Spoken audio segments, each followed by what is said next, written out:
Good afternoon, YouTube. This is Dan with GBGH Studios. And this is Chris. We're reporting live from the Burnsville Public Library on Thursday, December 12th, 2013. And here to break down the Vikings and Ravens, as well as recapping Minnesota sports the past week and then what to expect this weekend. So, Chris, let's go right into the Vikings and Ravens. Your thoughts on the game? Another game they had the lead in late and a pretty unbelievable last 2 minutes. Yeah, I mean, it was a pretty boring game throughout until the last 2 minutes of that game. Really, all the offense came alive.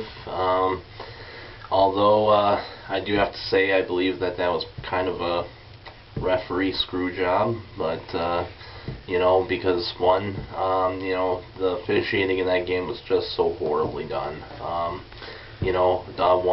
Toby Gerhardt's knee was clearly down. It was even clearly down on review, and for some reason it still got upheld.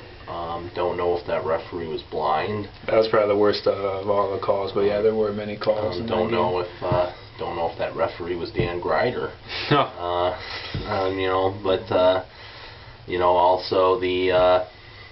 Also the Chad Greenway pass interference. That one was horrible. Feet tangling, yeah. Receiver was slipping on his own in the snow. You're gonna take away. You're gonna decide the game. That's one where referees, and the officiating has been horrible throughout the year, and that's one that the referees have got to stop deciding the games. Yeah. It was a crazy game. Officials aside, the Vikings and Ravens scored a combined 5 touchdowns in the last 2:05. Actually 2:01 because there were still 4 seconds left after the Ravens scored their last touchdown, which is an NFL record. But yeah, the officiating, you're not the only one to be upset with the refs. Obviously Adrian Peterson voiced his opinion on the officials, as well as the Ravens fans that were pelting the team with ice balls. And then to make matters worse, the Vikings had to switch planes because they couldn't get out of Baltimore after the game. They had to have a plane sent in from Detroit with some kind of issue with the other plane. I heard that it was because a luggage carrier ran into. That's right. Ran into their plane, so they had to wait for another plane coming out from Detroit. Yeah. Also. Maryland does not like Adrian Peterson. The big injury that everyone knows about happened, although technically not Maryland, but Washington, D.C. Well, actually, Landover, Maryland is actually right outside of D.C., so, yeah. Okay, and then now this injury right in Baltimore, now it's like, I guess we need to ask the NFL, please do not schedule any more Maryland games. Yeah, it was quite unbelievable. And also, it was brought to my attention by my brother-in-law that this injury also happened not only in Maryland, but at the same time with only 3 games left. Wow. Yeah, that's crazy. But Peterson doesn't look like he's hurt as bad as we were kind of hoping, that he wasn't. It kind of was a similar scene to that Washington game that you were referring to last year, being kind of taken off the field. But he won't play this weekend. Toby Gerhardt will be in, as well as Matt Castle will be starting.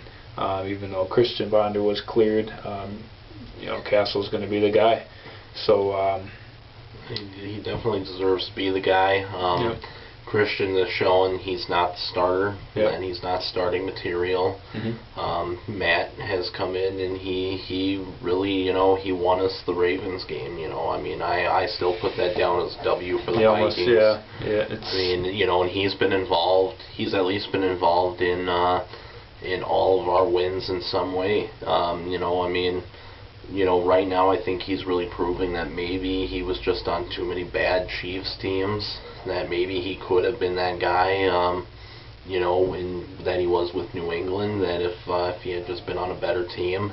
He has really good chemistry with Greg Jennings. And he's really developing something with Cordero Patterson. That's something that Ponder's not really doing. That's a great point. Cordero Patterson definitely looks, as well as Greg Jennings, the receivers look more involved with Castle behind center.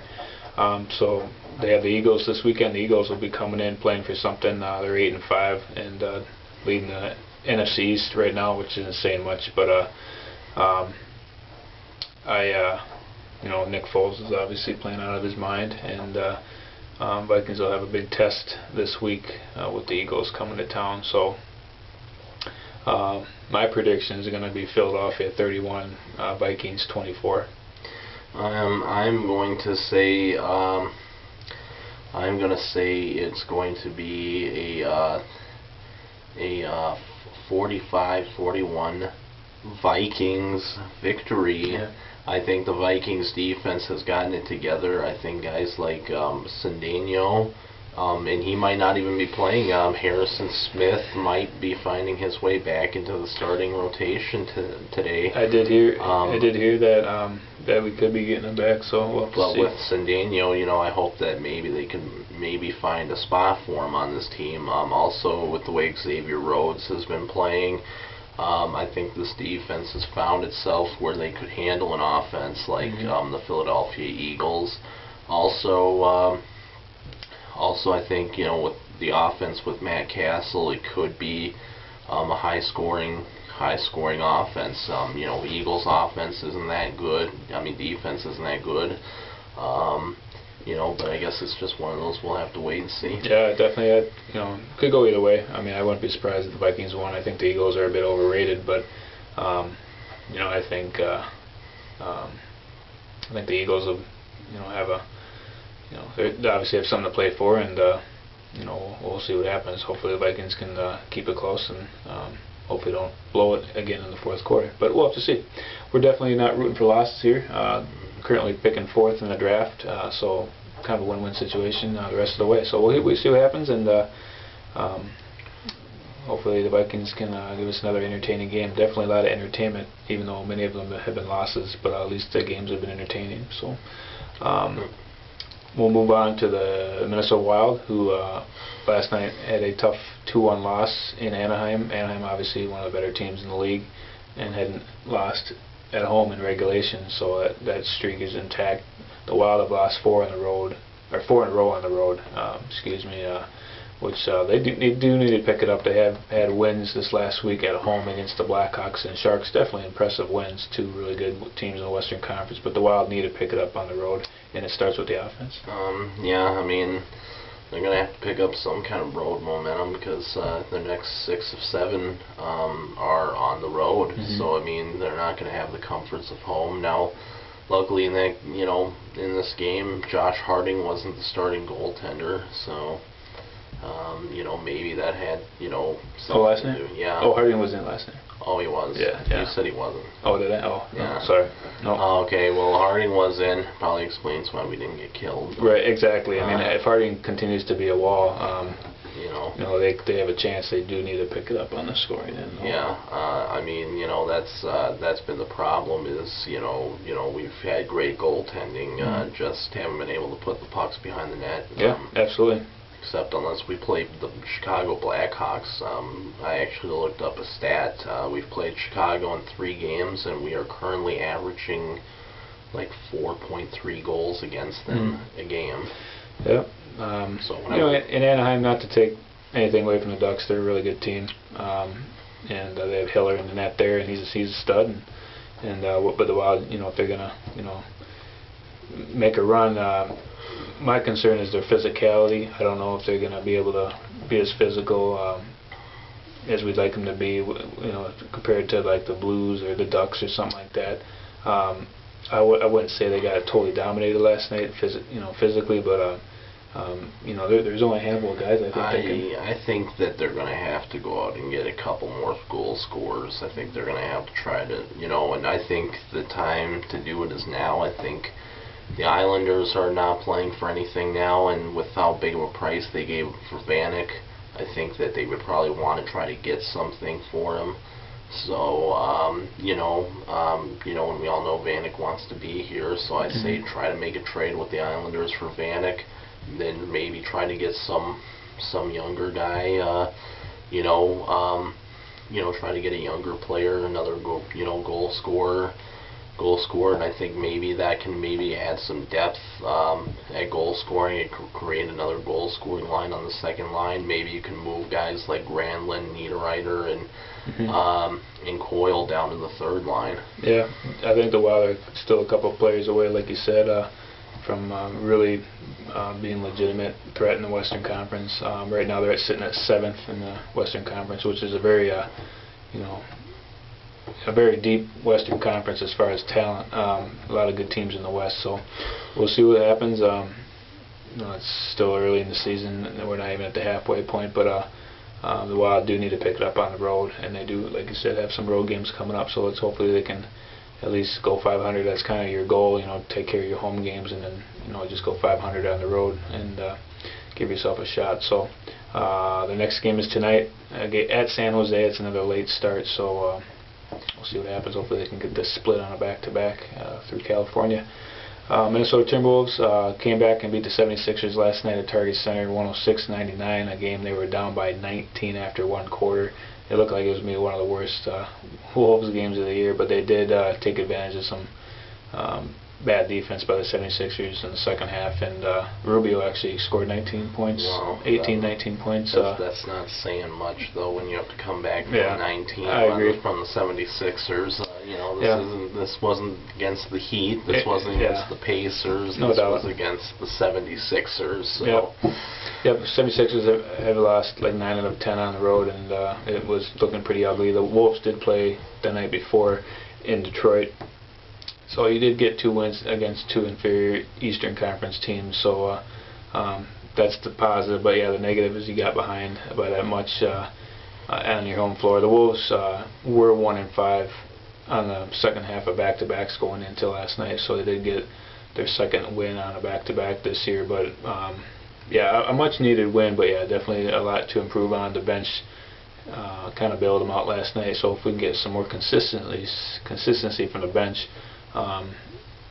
Martin's kind of streaky right now. He's kind of in a scoring slump, so they have 5 out of the next 6 games on the road. Need Martin to start scoring again, and hopefully the bench can keep him going. That 3-0 start seems like a distant memory. Yeah. Right now they're at 11-11. They're out of the playoff race right now.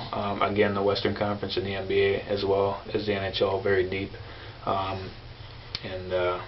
The Wolves just need some more consistency from their bench, and I think they can win some of these games. They do have a little, after this 5 out of 6 on the road, they have a favorable schedule. They played the Heat a couple times, the Spurs, so this first part of their schedule has been tough, but right now they didn't play the Spurs.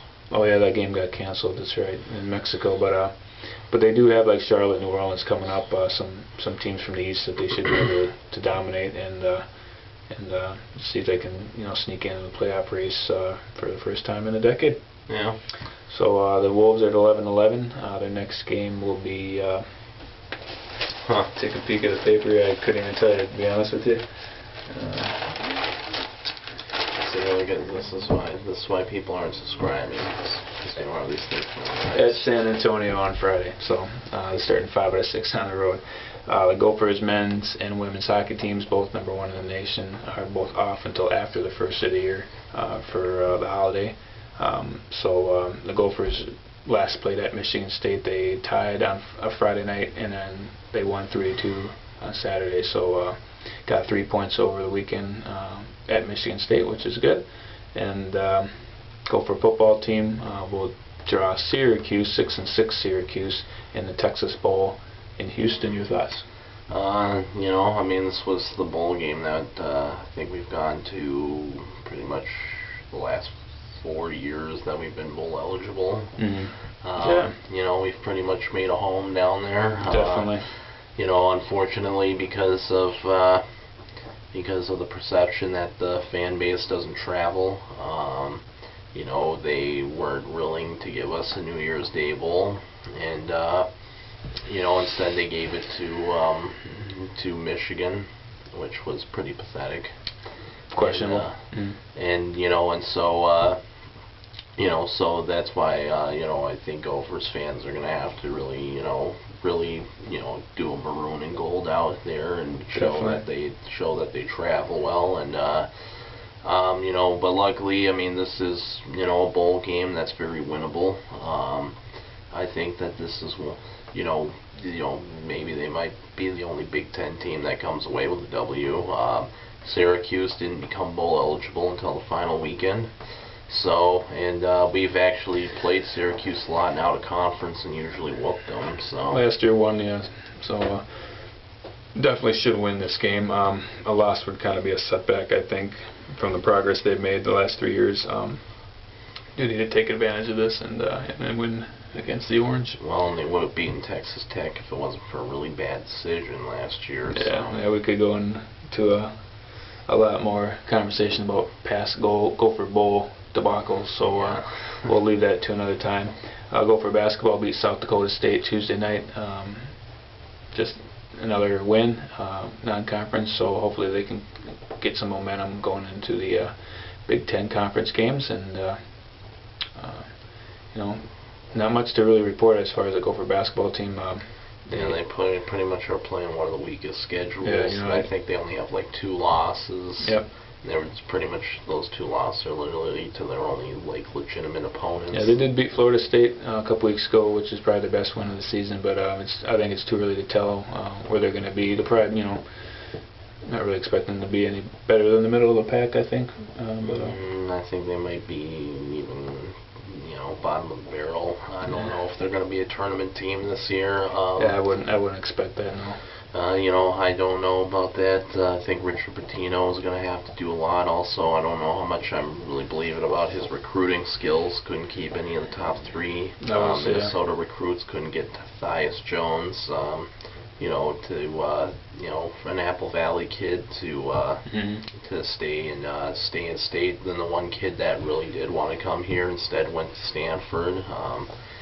I kind of want to go to an Apple Valley game just to tell this Tyus Jones, hey, thanks for, not supporting the hometown team. Yeah, so that's that. We'll see what happens when the tournament, the Big Ten games start, but not very high expectations from us, but we'll see. The Twins haven't really done much since signing Hughes in the last go. They're still looking at Arroyo, which I think would be a great signing. Signing 3 free agent pitchers, that's something that's been unheard of here in the Twin Cities. So, well, I think they're trying to look for pitchers that can be the anchors because they're really not going to do much of anything outside the lineup. Don't know if Miguel Sano is going to be getting the call up this year or not. He could be, but he would be the only one. And it would probably be later in the Otherwise, it's pretty much going to be the same lineup. Might be John Buck, might be signed as a backup catcher, but other than that, it's not going to go after a lot of position players. And that's one thing that that's why I think they're really trying to load up on these top type of pitchers that maybe can eat up a lot of innings, and because they know that they're not going to have a very good offense. Pretty much 2016, that's the target year of that the Twins, many analysts believe, can be a legitimate contender, because that's really where guys like Byron Buxton, Miguel Sano, Kyle, even guys like Kyle Gibson, Alex Meyer, you name it. They all should be up here, and if at least most of them live up to their potential, this could be a quality team. Yeah, it might be a get by year, signing some names just to keep fans in the stands, but we'll have to see. Speaking of the future, 2018, the Xcel Energy Center will host the Frozen Four for the Men's Hockey Championship. And unless Don Lucia is fired, then they will not. The Gophers will not be in the Frozen Four. You're not a big Don Lucia fan, are you? What has he done since 2003? Since Doug Woog's players, what's he done from 2004 to the present? Might have a point there. With that, I'm Dan. I'm Chris. Let's go Vikes this weekend against the Eagles. Don't forget to go big. Or go home.